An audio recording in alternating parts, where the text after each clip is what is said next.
Thanks for joining us. I'm Megan Roberts. It was another early, dangerous start to fire season in the Northwest Territories. A wildfire started in Fort Smith on Saturday, just a few hundred meters from homes. It prompted an evacuation alert to be declared. Residents were told to be ready to leave within an hour's notice. It's believed the fire was started by people. By Sunday evening, the fire was declared under control, meaning it's not expected to grow any further. All of this happened just days before the Territory released its fire season forecast. That happened earlier today, and Mike Westwick is in the studio now to tell us more about that. Mike, thanks for being here today. Let's start with that Fort Smith fire. Can you just give us an update about what happened there? Yeah, so on the weekend, on Saturday, there was a fire detected just right Primrose Lane and Carl's Drive in that general area in Fort Smith, so very close to people's homes in that area, of course. Town of Fort Smith led a really strong initial response there. We had a really strong coordinated effort between the town, ECC, and Parks Canada, as well as some local contractors in the area. And we really threw everything we had at that fire. It was some challenging conditions in the beginning. The wind shifted in our favor. We were able to get a good wrap on it, knock it down. As a precaution, some structure protection was put up on homes in the area. We were able to get it under wraps by Sunday, which is a really good result during a situation that could have went a lot differently for sure, if not for the strong response from the folks on the ground there and the good work. Yeah, absolutely. I'm sure everyone was really relieved when they saw that it was under control, given how close it was to town. Let's talk now about the fire forecast for the summer. It seems, kind of broadly speaking, that it's going to be quite dry, drought conditions again in many areas, as well as higher than normal temperatures. So just tell me a bit what you're expecting. Yeah, for sure. And really, I would say that of those you just said, Megan, drought is the key word. We've been in drought now for a number of years. We really didn't see enough drought amelioration with the snowpack over the winter. Water levels are still quite low overall, and that tells us there's not a lot of water in the environment. Now, what happens when we're facing drought is we get fires that burn deeper into the ground. They're more difficult to put out, and they burn more intensely with more energy, making them more difficult to suppress. So certainly heading into another season of drought, we need to expect the potential for significant fire activity.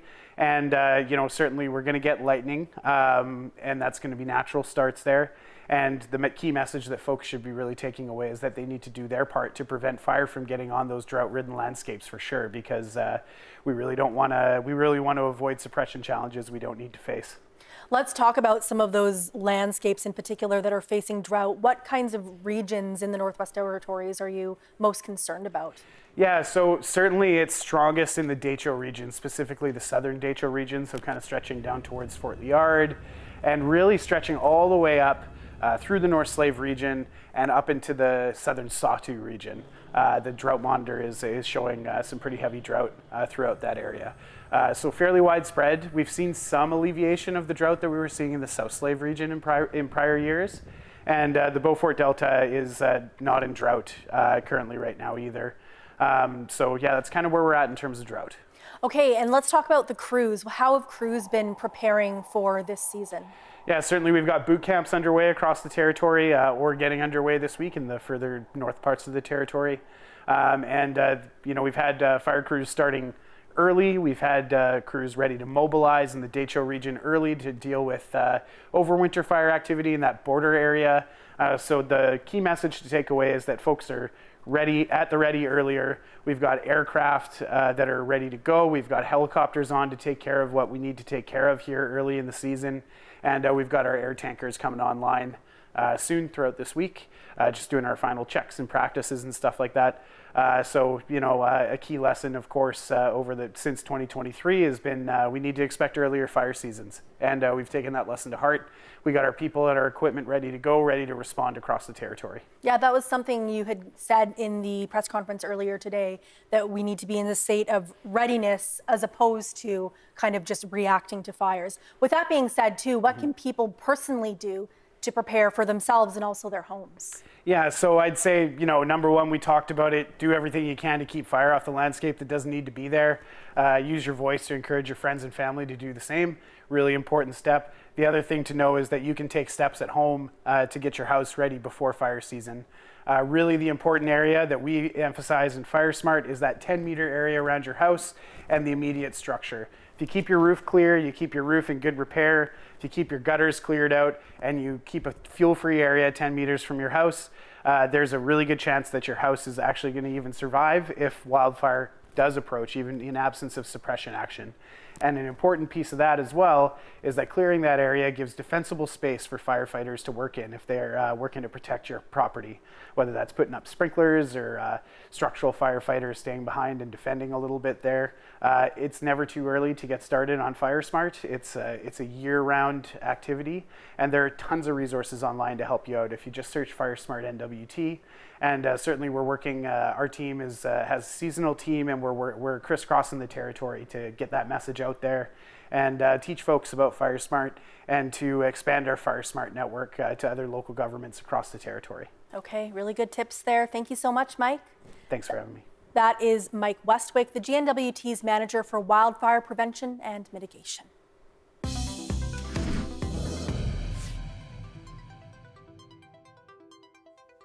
A former NWT teacher has been found guilty on 2 counts of sexual assault and 2 counts of sexual interference.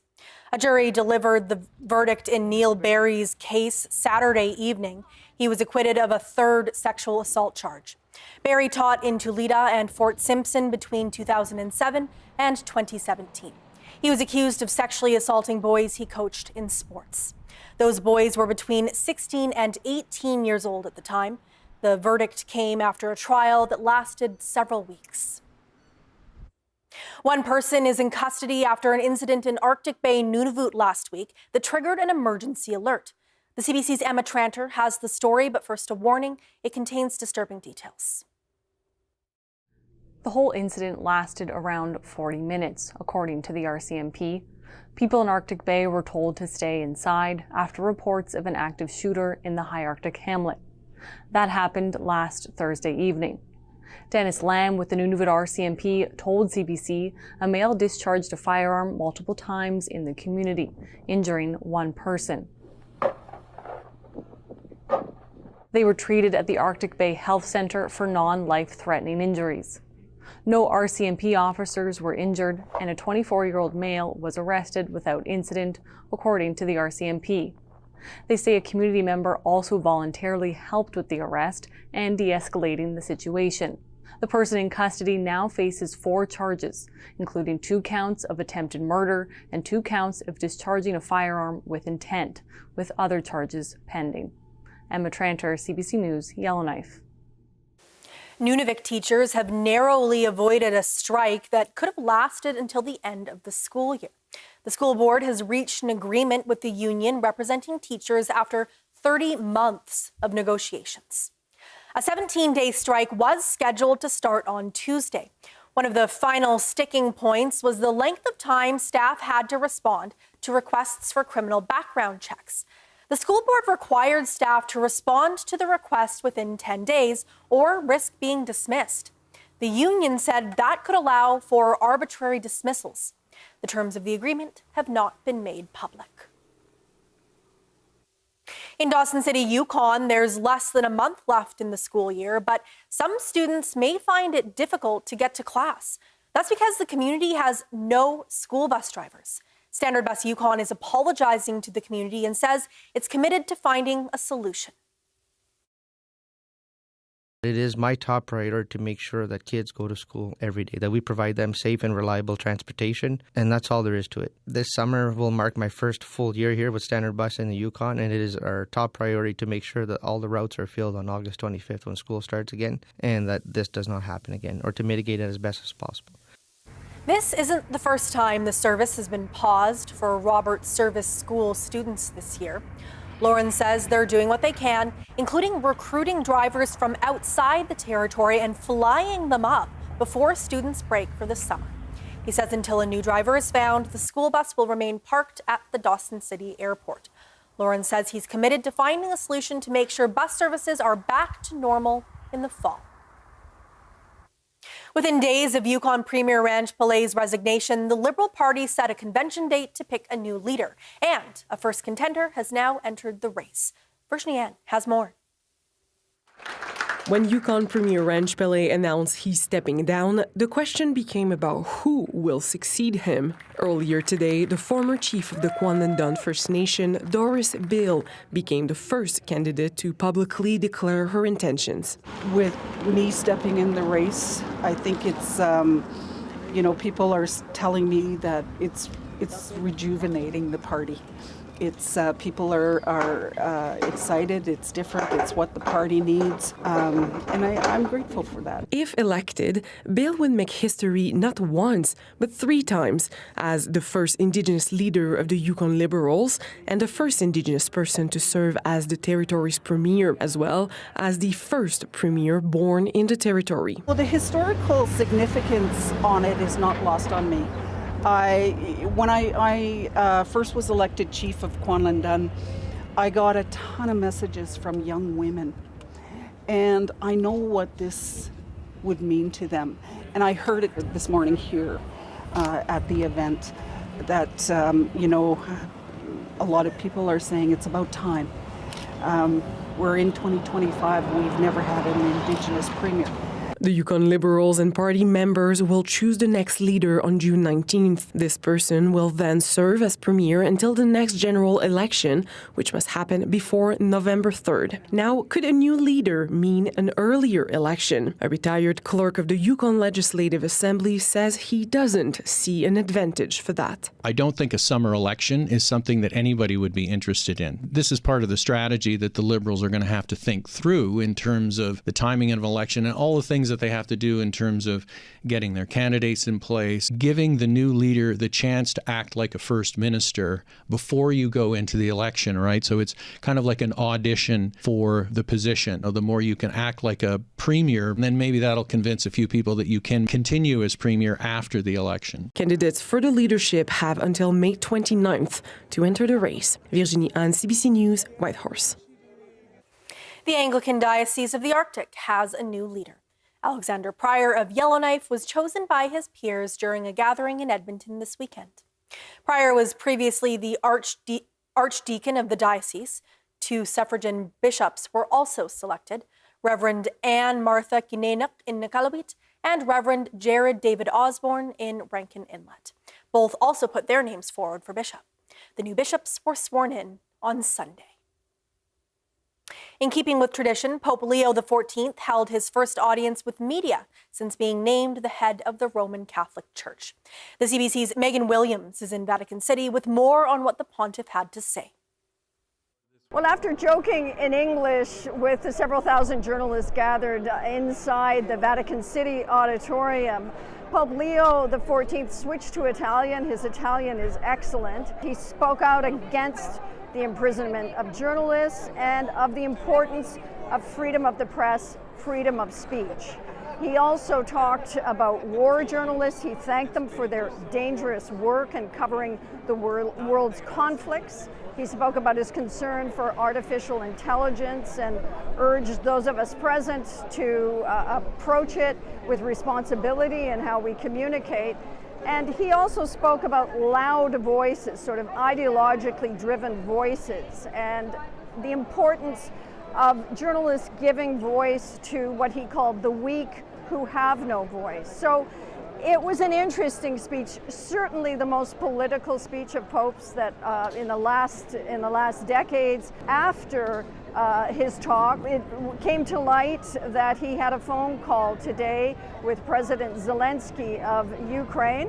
He said that the two of them talked obviously about the conflict, the Russian invasion, about doing more work together to try and get the kidnapped children, the Ukrainian children that Russia has kidnapped, back into Ukraine. Also the implementation of the 30-day peace agreement, and Zelensky invited Pope Leo for an apostolic visit. Before he became Pope, Robert Prevost was very outspoken on the Russian invasion of Ukraine. He called it a colonial war.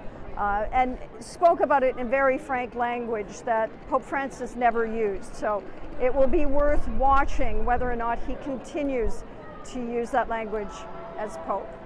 Megan Williams, CBC News, the Vatican.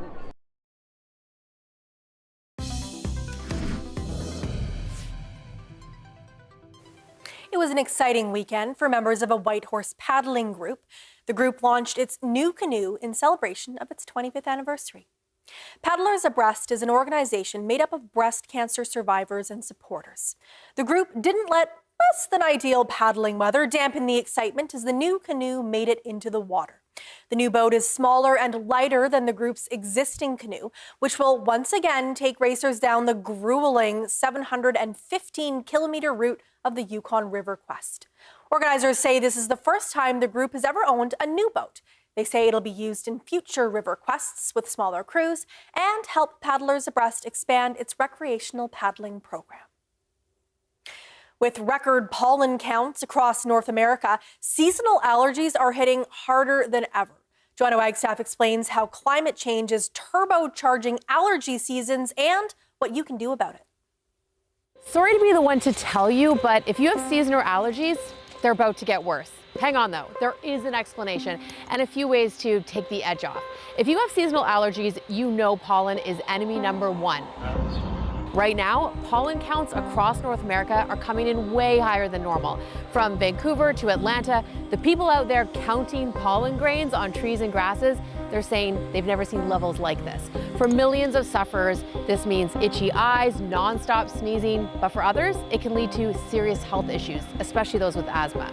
We've seen an increased number of trips to the ER of medication dispensed. We have numbers in previous years showing that increased episodes of air pollution, and in other countries increased counts of pollen, like Australia when they have thunderstorms, really trigger healthcare emergencies. And get this, people who've never had allergies before, some of them are suddenly developing symptoms for the first time.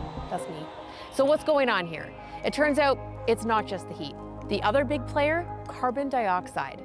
Plants need CO2 to photosynthesize, so they thrive when there's more, producing more pollen and even stronger allergens.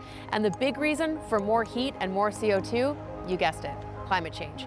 Climate change is a planetary event, and so the whole human species as a whole, we are reacting to this. The increasing warmer temperatures. So the plants are producing more pollen grains. We have more air pollution that is also irritating and increasing the activities in our respiratory system and our immune system. So these two, air pollution and pollen grains, interact and create havoc. Scientists around the world have tested what happens to pollen producers when they're offered up more CO2.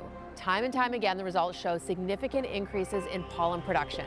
Then there's this scary phenomenon we should talk about, thunderstorm asthma. Yep, that's a thing. During storms, pollen grains get whipped into teeny tiny particles, making it easier for them to get deep into your lungs. It's rare but dangerous and happening more often with extreme weather on the rise. So what can we actually do? Big picture, this is yet another reason to slash greenhouse gas emissions right away. We can also be smarter about how we green our cities up, choosing native, low allergen species.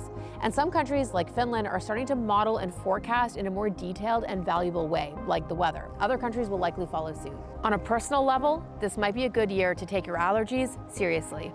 I would suggest people to be on the lookout for any ways of minimizing our exposure to pollen, be it wearing face masks, using air purifiers, anything like that. I think we should keep an eye on our symptoms. We all know our bodies. And our thanks to the CBC's Joanna Wagstaff for that story. A BC man is sharing his story to serve as a warning to anyone looking to buy a used vehicle. He unknowingly purchased a car with misleading mileage. Erica Johnson with CBC's Go Public team looks into the deceptive practice of odometer fraud. So this is the car. Yeah. Steve Andrews needed a car for his growing family, landed on this 2012 Subaru. A good price, and the mileage was right, about 98K. They said it was in very good condition, that there was no real problems or issues with it. But as soon as the car left this dealership, it started to shake. Andrews brought it to a mechanic who helped him locate a record showing that back in 2020, the mileage was already thousands higher than advertised. But it gets worse. Go Public tracked down the previous owner who sold that Subaru just a few months ago. What was the mileage on the vehicle when you sold it? She told us the odometer was at about 150,000. So who rolled it back? More than 50,000 clicks. Yeah, I was definitely angry. Looks like a classic case of odometer fraud, which no one tracks in Canada. But recent tariffs on new vehicles are expected to drive up demand for used ones. And it's not that hard to find out how to fiddle with an odometer. This expert shows how even modern digital odometers can be tweaked using a handheld programmer widely sold online. It is a click of a button and entering in a number. You don't have to have any know-how. You just need to know how to select a vehicle on a screen. In seconds, he takes years off the vehicle. Andrews bought the car from this dealership, which told us the mileage was low when they agreed to sell it on consignment from this dealership, which also said the mileage was low when they bought it from the private seller. Claimed they'd done a full investigation, but wouldn't say what they found. This car expert says the buck stops at the dealership selling the car. Dealerships do have to go upstream and find the source of where this all began, who is responsible, because ultimately they will be held accountable. Steve Andrews did get a refund and filed a complaint with BC's regulator for car dealerships. He also bought a used car for his family from a different dealership. He hopes his story warns others about a potentially costly, deceptive practice he was lucky to catch. Erica Johnson, CBC News, Vancouver.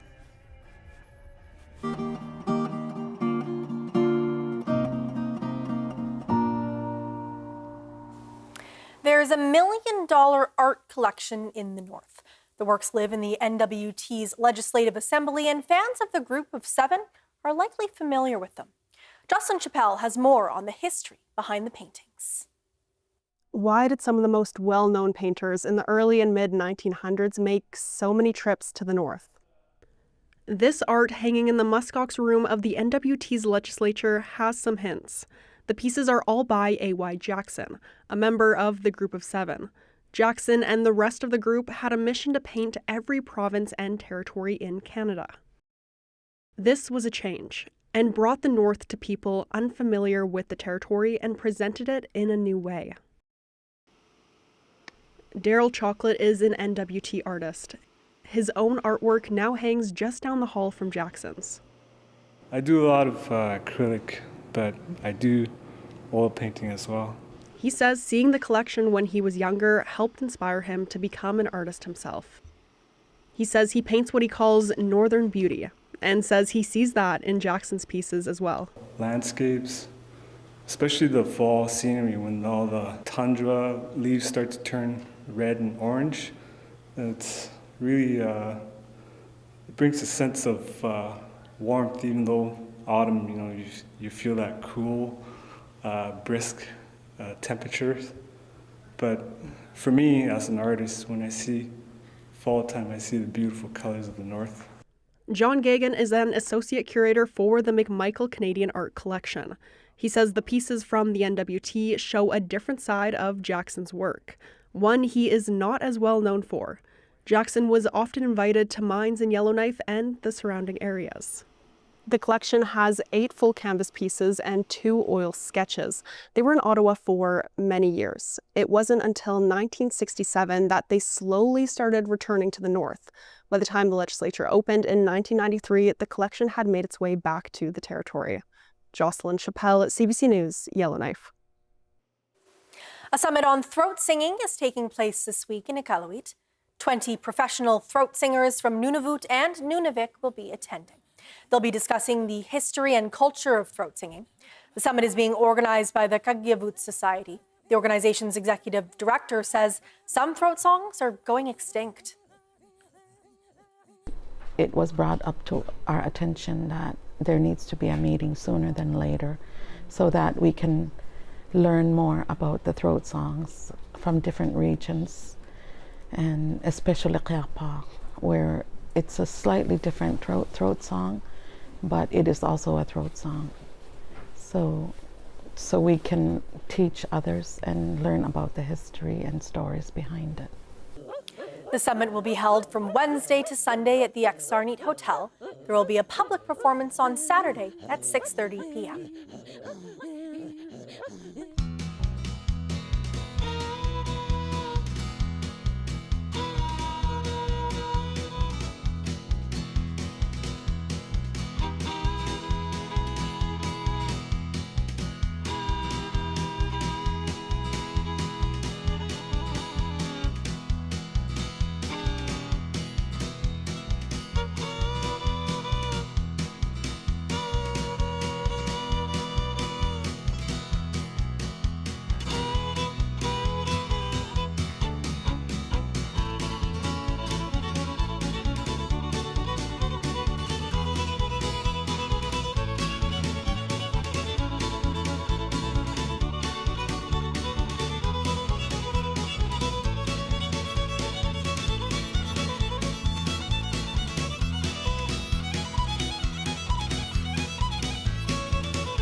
And that is Northbeat for tonight. For news anytime, go to cbc.ca/north. Thank you for watching. I'm Megan Roberts. Have a good night